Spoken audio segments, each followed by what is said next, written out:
ఈసా మసీహ్ను మసీహ్గా నమ్మకపోతే చంపుతారు. మసీహ్గా నమ్మకపోతే చంపుతారు, కానీ మసీహ్గా నమ్మితే ఎందుకు చంపుతారు అని చెప్తున్న మాటలను మన ప్రగడాల ప్రవీణ్ గారి మాటల్లో చూడండి. యూదులు ఈసాను మసీహ్గా నమ్మకుంటేనే చంపుతారు.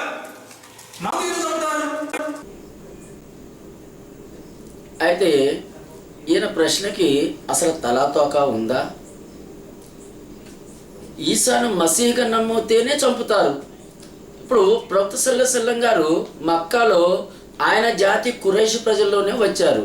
వస్తే వాళ్ళు సొంత చిన్నాన్న బాబాయిలు వాళ్ళే వీనికి శత్రువులు అయ్యారు. ఎందుకు? వాళ్ళకి జాతీయ అహంకారం వచ్చింది. అరే మేము ఇంతటి వాళ్ళం, పండితులు మేము ఉండగా ఒక నిరక్షరాస్యుడి మీద ఖురాన్ అవతరించడమా, దేవుడు ఎన్నుకోవటమా, ఇది మేము సహించలేనిది అని. అలానే యేసుగారి విషయంలో కూడా 12 గోత్రాల వారు ఉన్నారు, యూదా జాతి వారు. ఏంటి, అరే మేము కాకుండా ఎక్కడో ఒక కన్యక పుట్టాడు ఏంటి అని చెప్పేసేసి మేము అంత పనికిరాని వాళ్ళని చెప్పి వాళ్ళు కూడా కసి పెంచుకున్నారు. ఇది ఎక్కడుంది? బైబిల్లోనే ఉంది. బైబిలు మత్తయి సువార్త 2వ అధ్యాయము. బిస్మిల్లాహిర్ రహమానిర్ రహీం.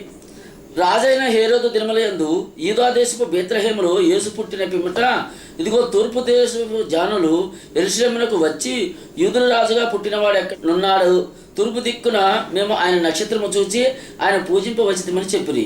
హేరోదు రాజు ఈ సంగతి వినినప్పుడు అతడును అతనితో కూడా యెరూషలేము వారందరూ కలవరపడిరి. కాబట్టి రాజు ప్రధాన యాజకులు ప్రజలలో నుండి శాస్త్రులు అందరినీ సమకూర్చి క్రీస్తు ఎక్కడ పుట్టినని వారిని అడిగాను. అందుకు వారు యూదయ బేత్లెహేములోనే, ఎలయనగా యూదపు దేశ బేత్లెహేమా, నీవు యూదా ప్రధానంలో ఎంత మాత్రమూ అల్పమైన దానివి కావు, ఇశ్రాయేలును నా ప్రజలను పరిపాలించు అధిపతి నీలో వచ్చును అని ప్రవక్త ద్వారా రాయబడి ఉన్నదండి.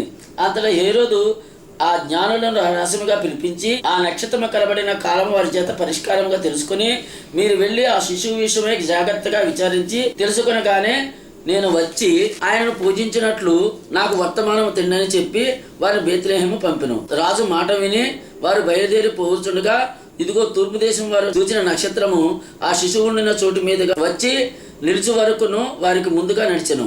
వారు ఆ నక్షత్రమును చూసి అంత్యానంద భరితులై ఇంటిలోనికి వచ్చి తల్లి అయిన మరియను ఆ శిశువును చూసి సాగిలపడి ఆయన పూజించి తమ పెట్టెలు విప్పి బంగారు సామ్రాణి బోళము కానుకలుగా ఆయనకు సమర్పించిరి. తరువాత హేరోదు వద్దకు వెళ్ళవద్దని స్వప్నమందు దేవుని చేత బోధింపబడిన వారై వారు మరి ఒక మార్గమున తమ దేశమునకు వెళ్ళిరి. వారు వెళ్ళిన తర్వాత ఇదిగో ప్రభువుతో స్వప్నమందు యోసేపునకు ప్రత్యక్షమై హేరోదు రాజు శిశువును సంహరించవలనే ఆయనకు వెతకబోచున్నాడు గనుక నీవు లేచి ఆ శిశువును ఆయన తల్లిని వెంటబెట్టుకొని ఐగుప్తు పారిపోయి నేను నీతో చెప్పు వరకు అక్కడనే ఉండమని అతనితో చెప్పాను.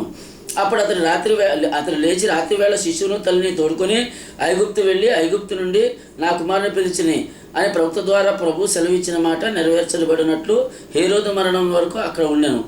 ఆ జ్ఞానులు తన్ను అపహసించారని హేరోదు గ్రహించి బహు ఆగ్రహము తెచ్చుకొని తాను జ్ఞానుల వలన వివరముగా తెలుసుకున్న కాలం బట్టి బేత్లెహేములో తాని సకల ప్రాంతంలోనూ 2 సంవత్సరాలు మొదలుకొని తక్కువ వయసు గల మగపిల్లలందరినీ వధించెను.